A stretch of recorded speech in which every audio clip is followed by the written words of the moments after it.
வணக்கம் ஃப்ரெண்ட்ஸ், நான் உங்கள் நண்பன் பவர் ஆடியோஸ் பேசுகிறேன். இப்போ வந்து பார்த்திங்கன்னா 2025 12வது மாதம். இப்போ வந்து பார்த்திங்கன்னா நம்ம வந்து பார்த்திங்கன்னா இந்த பயிர் வந்து நம்ம வந்து விவசாயம் ஃபஸ்ட்டு செய்கிறப்போ மாடை வச்சு ஏறு வெட்டி நம்ம இயற்கை முறை விவசாயம் செஞ்சுருக்கோம். அதுவும் நான் உங்களுக்கு வந்து வீடியோ எடுத்து அப்போ போட்டேன். இப்போ வந்து பார்த்திங்கன்னா அதேமாதிரி நம்ம மேனலாக மனிதனே வந்து நம்மளே இதை வந்து கையால் அறுவடை செஞ்சு கையாலே வந்து நம்ம அடித்து இது நெல் தனியாக வைக்கோல் தனியாக பிரிப்போம். அதுவும் நான் உங்களுக்கு காட்டுறேன் பாருங்கள். இது வந்து பார்த்திங்கன்னா நம்ம லேபர்லாம் யாரும் இப்போ ஆள் வரமாட்டேங்கிறாங்க. நம்ம சொந்தமாக நம்ம வீட்டில் இருக்கிற ஆளுங்களே இதை வந்து செய்கிறாங்க. கூட நம்மளும் கூட செய்கிறோம். இது வந்து பார்த்திங்கன்னா பாரம்பரிய நெல் தான், வேறு ஹைப்ரிட் நெல்லும் கிடையாது, பாரம்பரிய நெல் தான். இது வந்து பார்த்திங்கன்னா இதுக்கு பேர் வந்து பார்த்திங்கன்னா சிவன் சம்பா அப்படின்னு சொல்லுவாங்க இந்த நெல். இது நமக்கு வந்து பார்த்திங்கன்னா எங்கள் சித்தப்பா அவங்க பையன், சித்தப்பா வீட்டு பையன் அவர் கொடுத்தாரு. நமக்கு வந்து பார்த்திங்கன்னா அவர் வந்து ஃப்ரீயாக தான் கொடுத்தாரு. நமக்கு ஒரு 10 கிலோ கொடுத்துருக்காரு. இப்போ நம்ம வந்து பயிரிட்டுருக்கோம். இப்போ நம்ம இந்த அறுவடை பண்ணோன்னா அவருக்கு கொடுத்த நெல்லை அவர் நம்ம திருப்பி கொடுத்துருவோம்.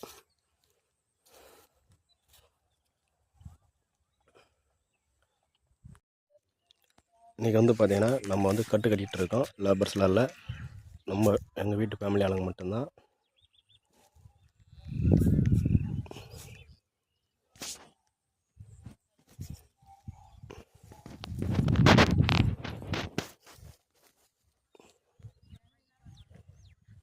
நாளைக்கு தான் வந்து நாங்கள் வந்து கட் அடிக்கிறப்போ அது இடத்துல வீடியோ ஜாயின் பண்ணி போகிறோம். ஒரே வீடியோ தான் போட போகிறேன். இப்போ இது வந்து பார்த்திங்கன்னா நாங்கள் வந்து லேபர் ஆளுங்க வந்து வராதுனால நாங்களே சொந்தமாக வீட்டில் இருக்கிறவங்களாம் நாங்களே செய்கிறதுனால வந்து கொஞ்சம் ஒரு 4 days ஆகிடுச்சு இது அறுக்கிறதுக்கு. இதில் வந்து பார்த்திங்கன்னா ஒரு 35 கட்டு இருக்குது இந்த வயலில். இப்போ இந்த வயலில் வந்து 20 கட்டு தான் கட்டியிருக்கோம். மீதி வந்து கட்டுறதுக்கு வந்து அந்த வைக்க பிரின்னு சொல்லுவோம். அந்த பிரி வந்து இதையாவது தான் யூஸ் பண்ண போகிறோம். அதிகமாக நாங்கள் வந்து பிரி முறுக்கில் ஒரு 50 பிரி தான் முறுக்கியிருக்கோம். 50 ஒரு 60 பிரி முறுக்கியிருக்கோம். அவ்வளோதான். இருக்கிற கட்டை எடுத்துகிட்டு போய் நாங்கள் நாளைக்கு அடிச்சுட்டு அப்புறம் அதே பிரி யூஸ் பண்ணி இதில் இருக்கிறது மீதி கட்டுவோம். எதுவுமே வந்து இப்போதைக்கு லேபர் ஆள் வரமாட்டாங்க. இது எங்களுடைய உணவு தேவைக்காக மட்டும்தான் நாங்கள் யூஸ் பண்ணிகிட்ருக்கோம். சேலிங்க்கு இல்லை.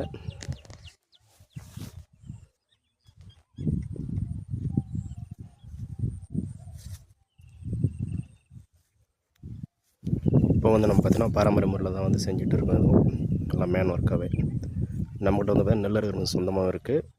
நம்ம இது உள்ளார வர்றதுக்கு வழி இல்லாத ஒர்க்காக இருந்தால் நம்ம இந்த மாதிரி பண்ணுறோம். வழி இருந்தால் நம்ம மிஷினில் வந்து அறுத்து அடிச்சுக்குவோம். அது மிஷினில் நான் அறுக்கிறப்ப மிஷினோட தனியாக எடுத்து நான் உங்களுக்கு போடுறேன் பாருங்கள்.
நான் உங்கள் நண்பன் ஈப்பவரோடய பேசுகிறேன்.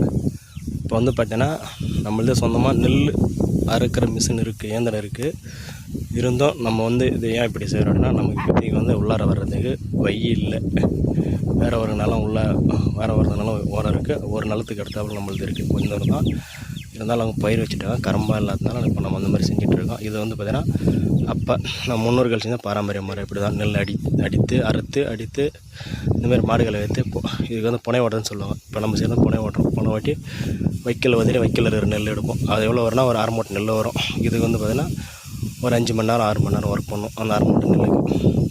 இப்போ நாங்கள் அது ஒரு 3 பேருக்கு வேலை சரி. இப்போ வந்து பார்த்திங்கன்னா வேலைக்கு யாரும் வந்து லேபர்ஸ் வர்றதில்லை. ஏன்னா விவசாய வேலைக்கு வந்து லேபர்ஸ் ரொம்ப கம்மியான்றதுனால அவங்க வந்து மேஸ்திரி வேலைக்கு இப்போ சென்னை இந்தமாதிரி வேலைக்கு போயிடுறாங்க. அவங்க போனாங்கன்னா அவங்க வந்து ஒரு நாளைக்கு வந்து லேபர் வந்து அதிகம் ஒரு 700 1000 வரைக்கும் கிடைக்கும். விவசாயத்துலேருந்து 200 300 மேலே கொடுக்க மாட்டாங்க. விவசாயத்துக்கு வரதில்லை. ஜென்ஸ் வந்தால் ஒரு 500 வரைக்கும் வாங்குவாங்க. 100 ரூபாயிலேருந்து. லேடிஸ் வந்தால் 200 300 தான் கொடுப்பாங்க. அதுதான். இதுமாதிரி நிறைய நண்பர்கள் வந்து பார்த்தீங்கன்னா நம்ம வீடியோ வந்து பார்த்துட்ருக்கீங்க. நம்ம வீடியோ வந்து சப்ஸ்கிரைப் பண்ணுங்கள், லைக் பண்ணுங்கள், உங்களுக்கு பிடிச்ச நண்பருக்கு வந்து ஷேர் பண்ணுங்கள். அதேமாதிரி நிறைய நண்பர்கள் வந்து விவசாயத்துக்கு ஆதரவு கொடுங்க.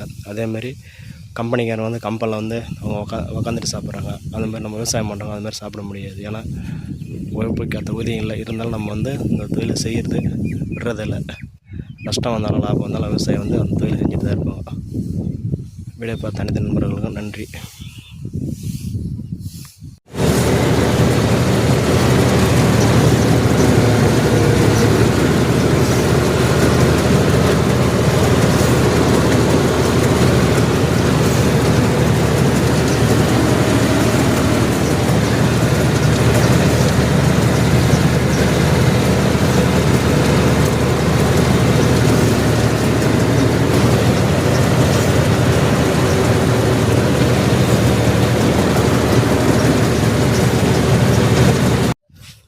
ஃப்ரெண்ட்ஸ், இந்த வீடியோ வந்து பார்த்திங்கன்னா நம்ம வந்து ஃபுல் வீடியோ எடுத்து போட முடியல. ஏன்னா நம்ம வேலை வந்து ஒரு நாளில் முடியல.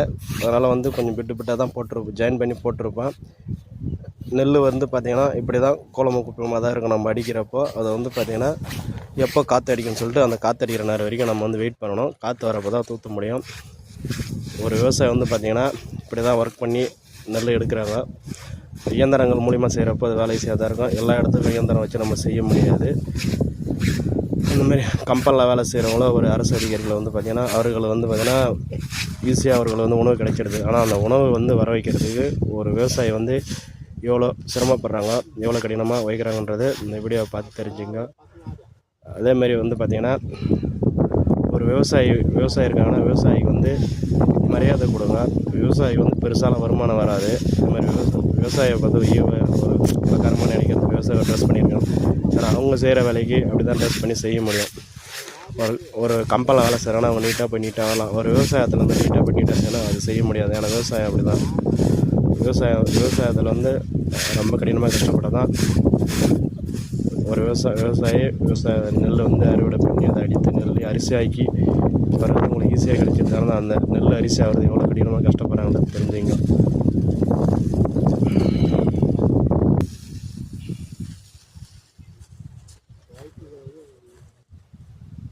வந்து பார்த்திங்கன்னா காற்று சரியாக வராததுனால விட்டு பார்க்குறாங்க, வரலாடே ஸ்டாப் பண்ணி விற்கிறாங்க. காற்று வர வரைக்கும் வெயிட் பண்ணி தான் பண்ண முடியும். ஆனால் உழைப்புக்கு அந்த ஊதிய விவசாயிகளுக்கு கிடைக்கிறதில்ல. அதனால தான் வந்து விவசாயிகள் அதிகம் நட்ட வர்றதுக்கு காரணமே. அரசாங்கம் விவசாயிகளுக்கு வந்து பார்த்திங்கன்னா எதுவும் பெருசாக செய்கிறதில்ல. வீடியோவில் எதெல்லாம் தவறுதலாக பேசுகிறதால அதெல்லாம் இருந்தால் அதுக்கு நான் மன்னிப்பு கேட்டுக்கிறேன். என்னால் முடிஞ்ச அளவுக்கு நான் பேசி உங்களுக்கு வீடியோ எடுத்து போட்டிருக்கேன். எல்லா நண்பர்களும் விவசாயிகளுக்கு சப்போர்ட் பண்ணுங்கள். விவசாயிகளுக்கு ஒரு மதிப்பு மரியாதை கொடுங்க. விவசாயம் பார்த்தவரை எல்லோரும் நம்ம நினைக்க வேண்டாம். ஏன்னா அவங்க செய்கிற தொழிலுக்கு அப்படி தான் இருப்பாங்க. வீடியோ பார்த்து அனைத்து நண்பர்களும் நன்றி.